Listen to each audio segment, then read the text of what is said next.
আইএসএলের জয়ের উচ্ছ্বাসে যখন মেতে উঠেছে ইস্টবেঙ্গল এফসি সমর্থকরা, ঠিক তখনই নিঃশব্দে বড় চাল চালল চিরপ্রতিদ্বন্দ্বী মোহনবাগান সুপার জায়েন্ট। লাল হলুদ শিবিরের তরুণ প্রতিভা সায়ন ব্যানার্জিকে দলে তুলে নিতে চলেছে সবুজ মেরুন ব্রিগেড। সূত্রে খবর, ইতিমধ্যে মোহনবাগানের সঙ্গে প্রি কন্ট্যাক্টে সই করে ফেলেছেন বঙ্গসন্তান সায়ন। দীর্ঘমেয়াদী চুক্তিতেই গঙ্গাপাড়ের ক্লাবে যোগ দিতে চলেছেন এই প্রতিশ্রুতিমান উইং হাফ। 3 বছর আগে কালীঘাট এমএস থেকে ইস্টবেঙ্গলে যোগ দিয়েছিলেন সায়ন। কোচ গার্লস কোয়াদ্রাতের আমলে নিজের পারফরমেন্স দিয়ে নজর কাড়েন তিনি। বিশেষ করে ডার্বি ম্যাচে তার আগ্রাসী ফুটবল ও লড়াকু মানসিকতা সমর্থকদের মন জয় করেছিল। একবার ডার্বিতে তিমি পেতাতোসের সঙ্গে তার উত্তপ্ত বাকবিতণ্ডা সোশ্যাল মিডিয়ায় ব্যাপক ভাইরাল হয়েছিল। এছাড়াও কল্যাণীর ঘরোয়া লিগ ডার্বিতে মোহনবাগানের বিরুদ্ধে তার করা দুরন্ত গোল এখনো অনেক সমর্থকের মনে টাটকা। তবে সময়ের সঙ্গে পরিস্থিতি বদলাতে শুরু করেছে। কোচ অস্কারের জামানায় সিনিয়র দলে নিয়মিত সুযোগ পাচ্ছিলেন না সায়ন। ধীরে ধীরে হতাশা বাড়ছিল তরুণ মিডফিল্ডারে, আর সেই সুযোগই কাজে লাগালো মোহনবাগান টিম ম্যানেজমেন্ট।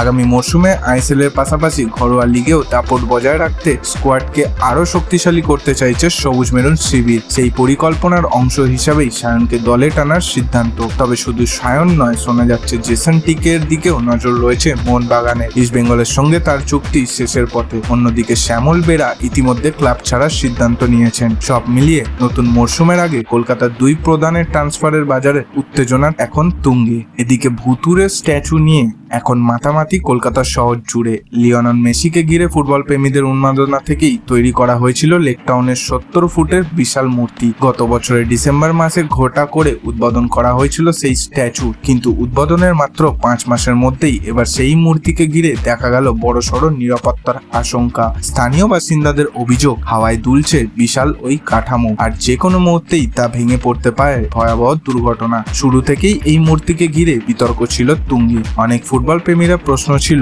মূর্তিটি অবয়ব আদেও কতটা মেসির সঙ্গে মেলে। পরে আরো বিতর্ক তৈরি হয় যখন অভিযোগ ওঠে যে মূর্তি তৈরির আগে পূর্ত দফতরের প্রয়োজনীয় এনওসি নেওয়া হয়নি। রাজ্যের রাজনৈতিক পালাবদলের পর ফের নতুন করে চর্চায় উঠে এসেছে লেক টাউনের এই স্ট্যাচু। সোমবার পরিস্থিতি আরো উদ্বেগজনক হয়ে ওঠে। স্থানীয়দের দাবি, প্রবল বাতাসে 70 ফুটের মূর্তিটি স্পষ্টভাবে দুলতে দেখা যায়, আর সেই কারণেই আতঙ্ক ছড়িয়ে পড়ে এলাকায়। কারণ মূর্তিটির ঠিক নিচেই রয়েছে একটি জায়ান্ট স্ক্রিন, যেখানে প্রতিদিন সন্ধ্যায় বহু মানুষ জড়ো হয়ে আইপিএল এর ম্যাচ দেখেন। স্থানীয়দের আশঙ্কা, ওই সময় যদি হঠাৎ মূর্তিটি ভেঙে পড়ে তাহলে বড়সড় প্রাণহানির ঘটনা ঘটতে পারে। শুধু তাই নয়, অভিযোগ উঠেছে মূর্তির নিচের অংশের মাটি বসে গিয়েছে। চারিপাশে পাথর ও মাটি বেরিয়ে আসায় কাঠামোর স্থায়িত্ব নিয়েও প্রশ্ন উঠেছে। পরিস্থিতি গুরুত্ব বুঝে ঘটনাস্থলে পৌঁছান পূর্ত দপ্তরের ইঞ্জিনিয়াররা, সরকারি আধিকারিক এবং লেকটাউন পুলিশ স্টেশনের পুলিশ কর্মীরা। স্থানীয় বাসিন্দারাও থানায় লিখিত অভিযোগ দায়ের করেন যে মূর্তিটি বিপজ্জনকভাবে দুলছে এবং দ্রুত ব্যবস্থা না নিলে বড় দুর্ঘটনা ঘটতে পারে। সূত্রে খবর,